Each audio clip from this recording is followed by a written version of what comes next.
This evening we're going to explore the story that almost everyone gets wrong. There are hundreds of feature-length documentaries on the subject, and all of them are a waste of your time, because this is the true story of the Roswell incident.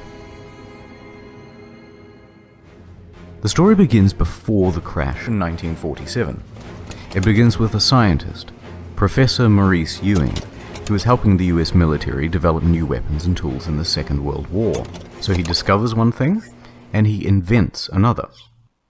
His specialization is in oceanography, important to the military because they want to be able to detect submarines in local waters and develop more sophisticated versions of their own. The discovery is the sound channel. I'll explain why this is important, just stay with me.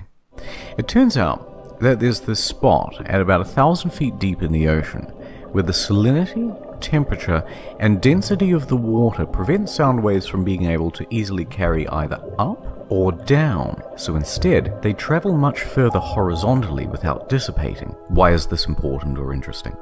Well, it means that large disturbances underwater at this precise depth can be heard for thousands of miles away if using the right equipment. So Maurice starts thinking about the practical applications, and he comes up with an invention. He calls it a SOFAR sphere. Here's an example of how it works. Let's say you're a pilot fighting the Japanese over the Pacific Ocean. You're momentarily distracted and your plane goes down. Well, now you're bobbing around in the middle of the ocean, and nobody knows where you are. What do? Well, you reach into your survival kit and drop a SOFAR sphere. Think of it like a pocket-sized depth charge, except without the explosives. It has no moving parts, no electronics. Instead, it's very precisely calibrated so that when it sinks to 1,000 feet, it implodes. The sound waves carry a couple of thousand miles to the shoreline, where they've installed a bunch of underwater microphones. Then, using some basic trigonometry, you can compare the time it takes for the sound to hit one mic from another to triangulate where the sound came from. And like that, you suddenly know where your downed pilot is. But before it was able to be used, the war ended and the device was shelved. Although, Professor Ewing was kept on the military payroll because a whole new conflict was ramping up, the Cold War.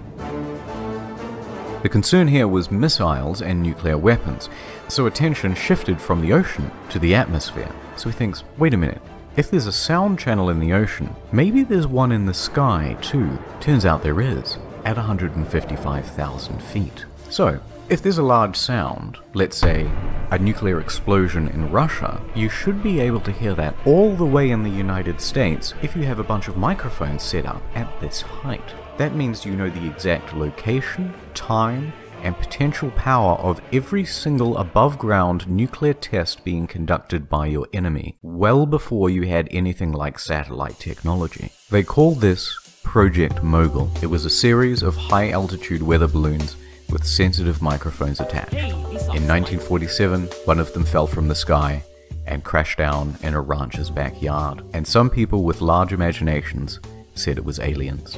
The military said it was a weather balloon. Then there were some conflicting reports, and people said it was a cover-up. Well, of course there was. It sure beats having the Russians find out about this technology. In the following decades, better ways of detecting nuclear tests were invented, primarily seismographers, and the sound channel fell out of use.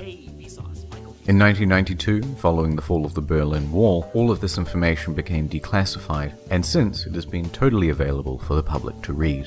And that is the story of Roswell. No aliens, just a weather balloon and a bunch of microphones. Good night. By the way, you can find the longer version of this story from a lecture by Dr. Richard Muller from UC Berkeley. He does a really interesting lecture series that you can still find online, and the link will be in the description.